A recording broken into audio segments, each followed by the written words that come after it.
Shalom jemaat yang dikasihi Tuhan, kembali berjumpa dalam pendalaman Alkitab dalam ibadah di rumah. Serial pelajaran dari kitab Ayub. Ayub mengalami musibah, malapetaka, sakit, tapi akhirnya Ayub dipulihkan. Nah, tentu menarik.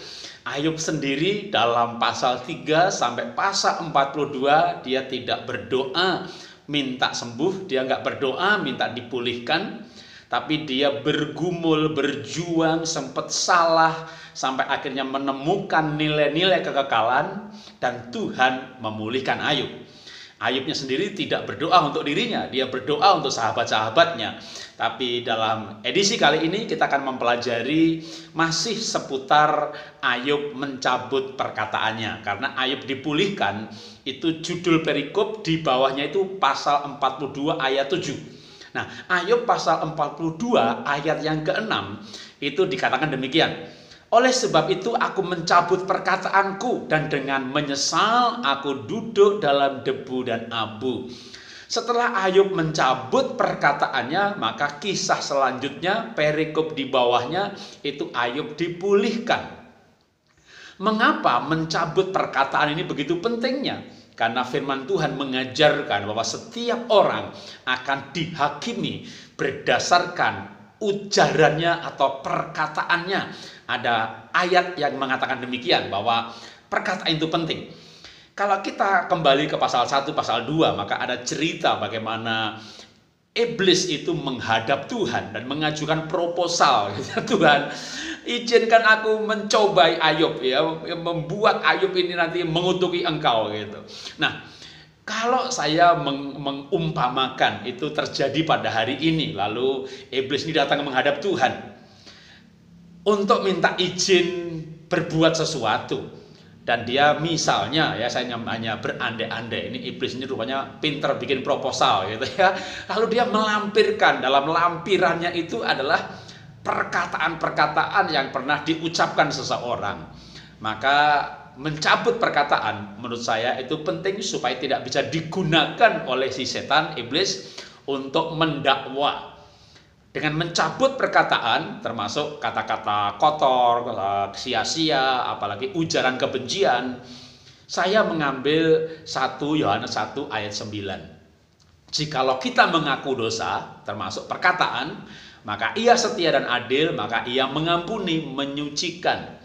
Ayat yang lain mengatakan menghapus. Maka mencabut perkataan itu bagian dari kita mengaku salah dan menghapus apa yang pernah kita ucapkan. Nah, sekarang kita kembali kepada Ayub. Setelah Ayub berjumpa dengan Tuhan, dalam pasal 38, 39 berdialog dengan Tuhan, pasal 40 mulai meresponi perjumpaannya dengan Tuhan, maka Ayub mencabut perkataannya. Perkataan apa yang dicabut? Tentu yang pernah diucapkan. Maka saya kembali maju, flashback ke pasal-pasal di muka, di mana judul perikopnya adalah Ayub yang berbicara. Kalau pasal 3 itu Ayub mengutuki kelahirannya, mengutuki diri sendiri. Pasal 6 itu Ayub kecewa yang kita bahas dalam episode sebelumnya. Maka sekarang kita ada di pasal 7. Ayub pasal 7 ayat 11, ayat 15. Itu Ayub berkata bahwa hatinya sesak, hatinya pedih. Karena dia mengalami kekecewaan, lalu hatinya sesak, hatinya pedih. Ayub pasal 7, 11, 15. Sekarang saya lompat pasal 10 ayat 1. Saya ingin bacakan buat Bapak Ibu semuanya. Ayub pasal 10 ayat 1. Aku telah bosan hidup, aku hendak melampiaskan keluhanku, aku hendak berbicara dalam kepahitan jiwaku. Jadi ketika Ayub mengalami musibah, lalu datanglah yang namanya Elifas, Bildad, Sofar. Mereka bertiga berbicara panjang lebar sampai pasal 32. Baru yang terakhir Elihu berbicara dalam pasal 33 sampai 37. Tiga temannya ini, Elifas, Bildad, Sofar, berbicara yang boleh saya katakan itu menghakimi Ayub. Ya, kamu salah, kamu punya dosa, maka mengalami hal ini. Mengatakan kamu salah, kamu dosa, tentu bukan menghakimi kalau itu diucapkan kepada orang yang berdosa. Contoh, Raja Saul ya itu mempersembahkan domba-domba Amalek untuk Tuhan. Weh. Ini dosanya keren. Saya sebut dosanya keren. Kenapa? Karena Raja Saul itu tidak selingkuh, tidak berzina, tidak membunuh.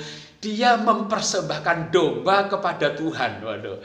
Tapi itu salah karena Tuhan memerintahkan supaya domba Amalek ditumpas. Maka Samuel menegur Saul ya, dan Saul tidak bertobat, dia malah marah dengan Samuel. Jadi kalau seorang nabi, seorang hamba Tuhan berdasarkan kenyataan dia salah menurut firman Tuhan lalu menegur, itu bukan menghakimi. Menghakimi adalah ada orang mengalami masalah seperti Ayub, lalu walaupun dia pendeta, dia hamba Tuhan, tapi kali itu dia hamba Tuhan yang tidak dalam posisi yang tepat. Seperti Elifas, Bildad, dan Sofar yang mengatakan kepada Ayub, kamu pasti dosa. Nah, ini sebenarnya menghakimi. Nah, nanti kita akan bahas dalam episode tersendiri kesalahan Elifas, Bildad, dan Sofar. Tapi sekarang saya fokus pada Ayubnya. Saya sangat memahami kalau Ayub kepahitan, karena memang teman-temannya membuat dia kecewa, teman-temannya membuat dia kepahitan. Tapi kali ini saya mau katakan bahwa kepahitan tidak membuat hidup Ayub dipulihkan.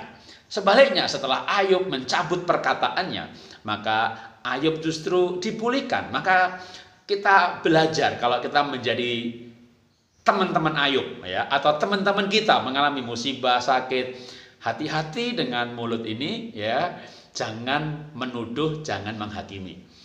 Tapi kalau kita yang mengalami musibah ya, kita mengalami malapetaka, kita mengalami sakit penyakit, saya berharap tidak, tapi seandainya, maka belajar dari kitab Ayub, janganlah mudah kecewa, kepahitan terhadap orang-orang yang menuduh dan menghakimi.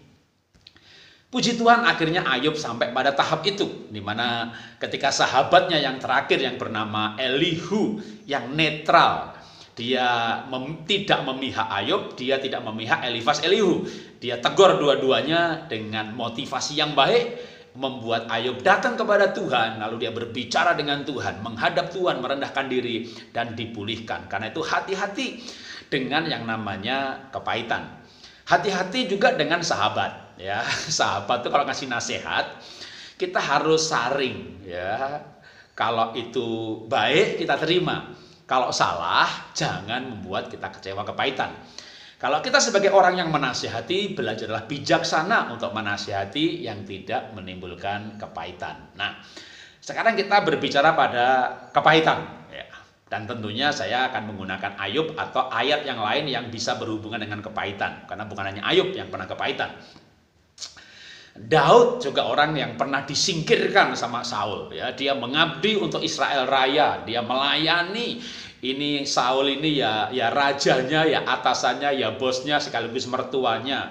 Dan setelah melayani dengan tulus, dengan murni, mengalahkan Goliat, mengalahkan suku demi suku, menaklukkannya untuk membangun Israel Raya, maka Daud itu justru difitnah, dikejar-kejar, mau dibunuh. Maka Mazmur 73 ayat 21. Saya ingin bacakan Mazmur pasal 73 ayat 21. Ketika hatiku merasa pahit dan buah pinggangku menusuk-nusuk rasanya. Ini Mazmur ini bagi saya pas banget gitu ya, karena pernah ngalami. Mazmur 73 ayat 21. Saya baca sekali lagi. Ketika hatiku merasa pahit dan buah pinggangku menusuk-nusuk rasanya. Jadi ketika Ayub sakit lalu dia kepahitan, maka penyakitnya bertambah dan tidak sembuh-sembuh. Atau saya berikan kesaksian saya aja ya, saya juga pernah mengalami yang namanya mengabdi. Saya merasa tulus, saya merasa murni, karena bagaimana coba bertahun-tahun gitu ya, tepatnya 6-7 tahun melayani sebuah organisasi dan tidak digaji ya, volunteer, dan jabatannya banyak banget, membantu dengan luar biasa. Lalu Saya mengalami dengan istilahnya kayak disingkirkan gitu ya.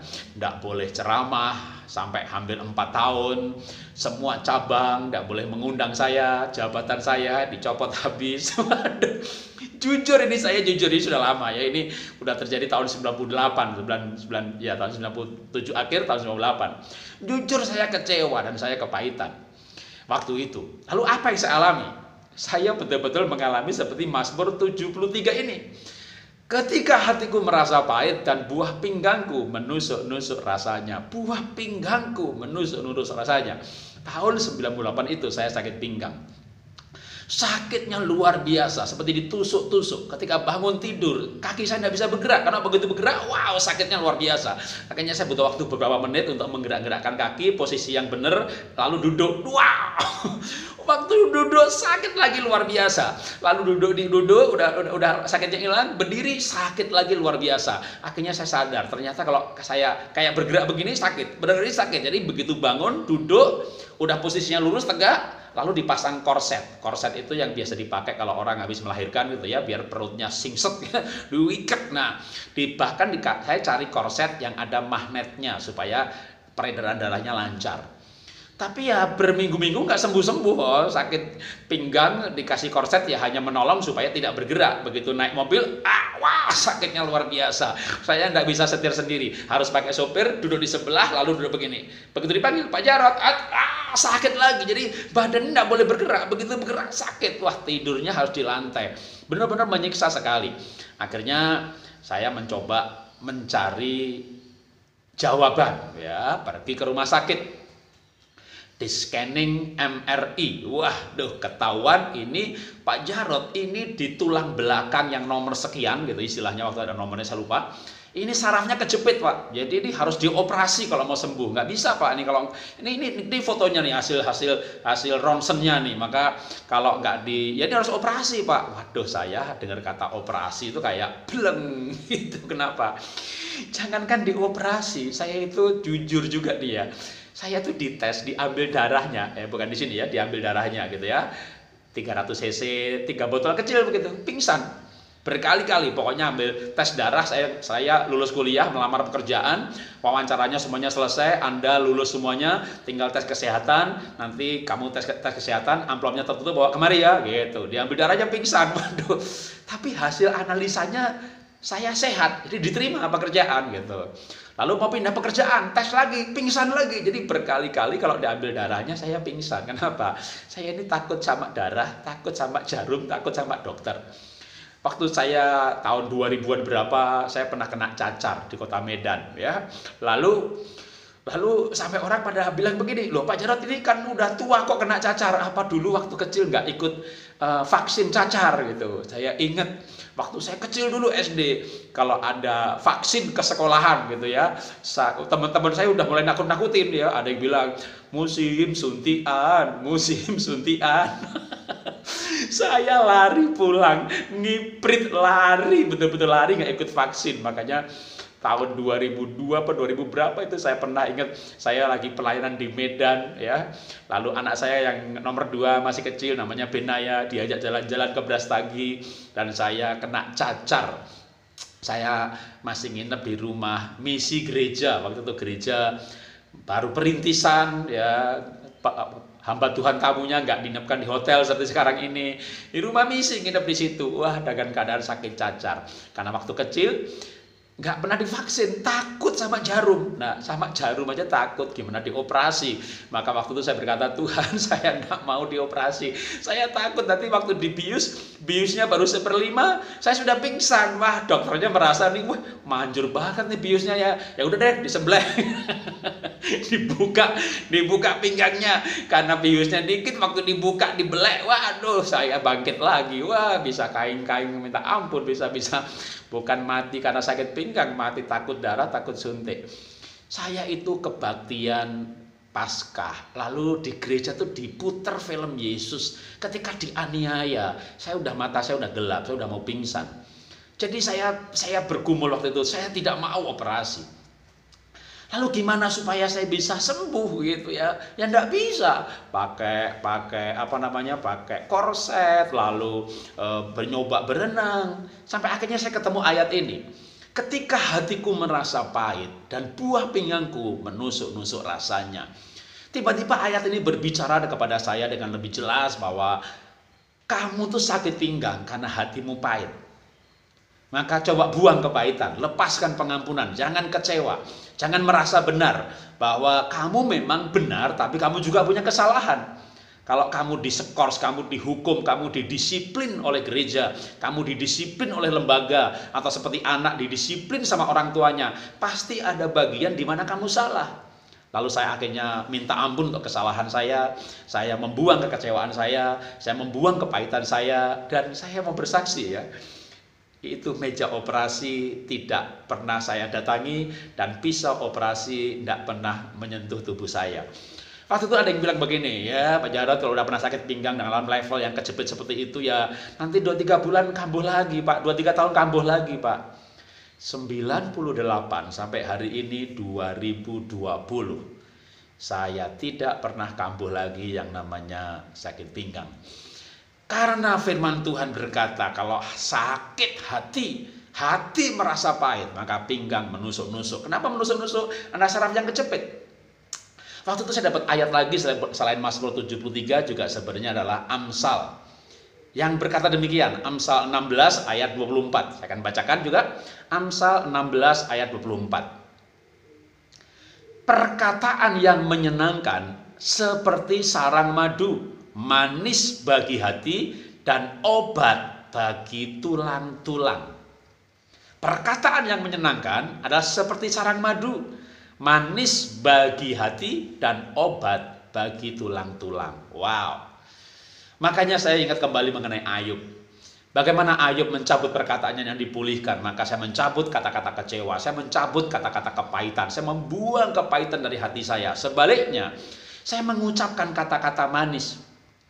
Karena kata-kata manis yang saya dengar dari orang lain, ya, kata-kata penghiburan, kata-kata kekuatan. Dan waktu itu jujur saya punya beberapa sahabat yang ketika saya mengalami istilahnya dalam tanda petik penyingkiran gitu ya. Orang-orang menjauhi saya, nggak ada yang panggil saya ceramah, tapi saya punya beberapa sahabat yang pada saat seperti itu masih memanggil saya ceramah dan tidak menjauhi saya.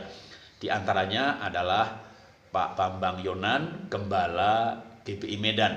Itu sahabat dalam kesusahan. Karena itu saya juga mau berterima kasih melalui siaran ini. Tidak pernah akan saya lupakan. Teman, sahabat dalam masa kesusahan tidak pernah akan dilupakan. Memberikan kata-kata dorongan, memberikan kata-kata kekuatan. Dan juga tentunya adalah istri saya yang selalu memahami saya. Dan dia berkata, aku tahu kok siapa kamu. Bahwa kamu disalah mengerti, tapi kamu benar di hadapan Tuhan. Kata-kata yang menguatkan, menyenangkan bagi jiwa, itu obat bagi tulang. Selain kata-kata kita yang kita dengar, juga kata-kata yang kita ucapkan. Maka saya mulai mengucapkan kata-kata yang menyenangkan baik bagi saya, atau kata-kata yang menyenangkan bagi orang lain. Saya mengucapkan kata-kata berkat. Saya belajar dari Ayub 42 ayat 10. Kita akan sering membaca Ayub 42 ayat 10 dalam serial mengenai Ayub. Ayub 42 ayat 10 saya bacakan. Lalu Tuhan memulihkan keadaan Ayub setelah ia meminta doa untuk sahabat-sahabatnya. Dan Tuhan memberikan kepada Ayub 2 kali lipat dari segala kepunyaannya dahulu. Ayub yang sakit, Ayub yang berdoa. Bukan berdoa untuk dirinya sendiri, berdoa untuk sahabat-sahabatnya. Saya belajar waktu itu kisah Ayub. Dan juga Amsal yang mengatakan mengenai sakit tulang ini. Saya kombinasi ini Ayub 42 dengan Amsal 16:24 ini. Maka saya mulai mendoakan orang-orang yang mengecewakan saya, mengucapkan kata-kata berkat hari demi hari. Dan puji Tuhan, mukjizat terjadi. Ya, bagi saya ini mukjizat karena saya sakit pinggang dengan hasil ronsen yang jelas, sarafnya kejepit, lalu sakitnya hilang. Dan jujur emang juga saya nggak pernah ronsen lagi gitu ya, masih kejepit apa enggak, pokoknya sakitnya hilang sampai hari ini. Jadi bagi saya ini kesembuhan ilahi lewat proses hati, dimana kalau hatinya pahit, tulangnya mengering. Maka kan ada ayat yang lain lagi sebenarnya. Hati yang gembira adalah obat yang manjur, tapi semangat yang patah mengeringkan tulang. Kepahitan, patah semangat, tulangnya mengering, sarafnya kecepit. Hati yang gembira, kata-kata yang menyenangkan, tulangnya menggembur lagi, iya kan, sarafnya keluar. Itu saya berlogika sendiri, kalau saya nggak tahu kalau dokter bilang gimana, tapi kalau hati yang gembira obat yang manjur, semangat yang patah mengeringkan tulang. Maka kalau kepahitan pasti semangatnya patah. Nah, karena itu kita belajar hari ini apa? Kita belajar mengenai tidak mengucapkan kata-kata kepahitan. Kalau begitu kita mengucapkan apa dong? Mengucapkan kata-kata berkat. Mengucapkan kata-kata yang baik. Karena kalau kita mengucapkan kata-kata kepahitan, saya mau bacakan firman Tuhan lagi. Efesus pasal 4 ayat 31. Ya, ini perjanjian baru berbicara mengenai kata-kata kepahitan. Efesus pasal 4 ayat 31. Segala kepahitan, kegeraman, kemarahan, pertikaian, dan fitnah hendaklah dibuang dari antara kamu. Demikian pula segala kejahatan. Jadi jangankan kejahatan, kata-kata segala kepahitan, kegeraman, kemarahan, pertikaian, fitnah, itu mesti dibuang di antara kamu. Ketika Paulus mengajar mengenai hidup yang baru, setelah lahir baru maka kehidupan yang baru. Dalam kehidupan yang baru di mana kita ditebus oleh darah Yesus, kita dibenarkan. Kita tidak benar tapi dibenarkan, kita diampuni. Maka kita harus menjadi orang yang memiliki hati yang baru, dan hati yang baru, hidup yang baru itu diantaranya cirinya adalah tidak mengucapkan kata-kata kepahitan. Sebaliknya apa? Sebaliknya mengucapkan kata-kata berkat. Seperti Ayub memberkati Elifas, Bildad, dan Sofar. Ayub memberkati sahabatnya. Ketika Ayub hatinya dipulihkan, maka dia sanggup memberkati teman-temannya yang tidak menolong. Kalau Ayub tidak bertemu dengan Tuhan, saya tidak percaya. Ya, Ayub bisa dipulihkan hatinya. Kadang-kadang kita, siapa sih yang kecewa, siapa sih yang kepahitan? Sering justru kalau orang yang cukup benar, ya, maling ketangkep dimasukin penjara, itu nggak kepahitan, saudara ya. Kenapa? Karena dia pikir ya aku maling sih gitu ya, paling cuma ya jangan 10 tahun lah, 2 tahun itu, apalagi hukumannya malah ternyata cuma dikasih setahun gitu, jangan-jangan malah ketawa-ketawa dia, wah enak nih makan gratis di sini. Jadi kalau maling dihukum itu nggak kepahitan. Tapi kalau seorang yang merasa sebagai hamba Tuhan, pendeta, pemimpin, pelayan, pengerja, Anda mungkin jemaat yang melayani sebagai aser, sebagai diaken, sebagai WL, guru sekolah minggu, Anda tulus, Anda murni, Anda nggak digaji, lalu Anda ditegur sama pendeta. Nah, mungkin Anda benar gitu ya, atau ada benarnya, atau bahkan banyak benarnya, sedikit salahnya. Tapi orang-orang justru yang seperti ini, atau seperti saya waktu itu, mungkin saya daripada menghakimi orang lain, saya kan melayani, saya kan nggak digaji, kan saya sungguh-sungguh, saya tulus, saya murni gitu. Lalu saya ditegur gitu ya. Maka teguran itu pun bagi saya ya nggak salah lah, harusnya kayak begini. Tapi bagi orang lain yang mengambil sudut pandang administrasi, mengambil sudut pandang ketertiban organisasi, karena memang saya ini kan orang sanguin ya, foto karakternya kuning. Jadi kalau diambil DISC-nya tipe intim, wah ini sukanya serundal-serundul, serudak-seruduk, melangkah dulu. Memang murni, makanya melangkah dulu, tapi melangkahnya nggak ikutin aturan, ya aturannya belakangan lah gitu ya, surat izin menyusul gitu ya. Waduh, nah saya didisiplin karena hal-hal bukan karena berzina, bukan karena korupsi, tapi hal-hal administrasi. Nah, waktu itu saya merasa tidak bersalah gitu ya. Jadinya maka kecewa, merasa benar makanya kecewa. Maka karena itu saya mau memberikan dorongan dan semangat juga kepada teman-teman yang tulus, yang murni, yang suka memberi, suka menabur, melayani dengan penuh pengabdian, dan Anda mengalami, dan istilah kasarnya itu disingkirkan, difitnah, didisiplin. Saya paham sekali ya kalau Anda kecewa atau Anda kepahitan. Karena saya pernah mengalami maka paham. Tetapi menurut pengalaman saya, pengalaman Ayub, menurut firman Tuhan mengajarkan buang segala kepahitan. Kepahitan tidak pernah mendatangkan kebaikan. kepahitan justru mendatangkan sakit penyakit. Waktu saya sakit pinggang tersebut, selain saya mencabut kata-kata kepahitan, kecewa, saya juga sebenarnya mulai belajar kesehatan. Saya mulai googling aneka kesehatan alternatif gitu ya, karena saking takutnya dengan rumah sakit dan takutnya dioperasi. Maka ketika saya membaca waktu itu Ibu Elizabeth Subrata, ya, Dr. Tan Sut Yen, wah itu saya senang dengan buku yang menghubungkan antara kedokteran dengan psikologi, antara kedokteran dengan neuroscience, di mana kalau orang gembira maka tubuhnya produksi endorfin, kalau penuh cinta kasih maka ada melatonin, kalau kecewa, kepahitan, hormonnya epinefrin, kalau marah maka kortisol. Nah ternyata ketika marah, kecewa, kepahitan itu hormonnya itu negatif, menurunkan sistem imun. Sebaliknya ketika gembira, penuh ucapan syukur, rasa aman, damai sejahtera, itu hormonnya positif. Wah, saya semakin dikuatkan. Selain firman Tuhan berkata buang segala kepahitan, baca buku ternyata orang yang kepahitan itu cenderung punya penyakit macam-macam. Karena begitu kepahitan, sistem sekresi, ya, pembuangan racun dari tubuh itu nggak sempurna.